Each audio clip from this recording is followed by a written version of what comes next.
আজ আপনাদের এঁচোড়ের মালাই কোপ্তা দেখাচ্ছি। আপনারা দেখতে থাকুন।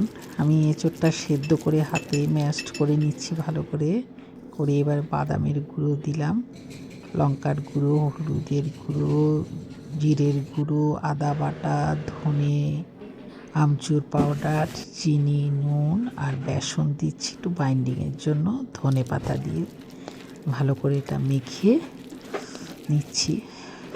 এবার হাতে গোল গোল করে নিচ্ছি। এবারে ছাকা তেলে ভেজে নিচ্ছি, লাল লাল করে ভেজে নিচ্ছি। এটা মশলা দিচ্ছি চালমগজ, কাজু বাদাম, পোস্ত, কিশমিশ আর দই মিক্সিতে করে নিলাম।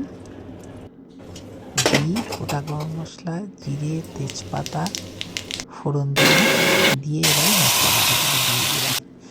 কাজু, কিশমিশ, পোস্ত দিয়ে, লঙ্কা, হলুদ, জিরে, হিং দিয়ে তারা ভালো করে মিষ্টি দিলাম সামান্য, টমেটো সস দিলাম। এবারে ফুটে ওঠার পরে কোপ্তাগুলো দিয়ে আর বেশিক্ষণ ফোটাবো না।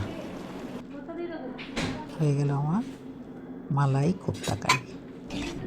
খেয়ে দেখবেন, ভালো লাগলে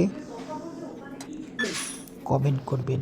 ওপর থেকে কস্তুরি মেথি আর ঘি দিয়ে দিলাম। আজকের মতো এখানে।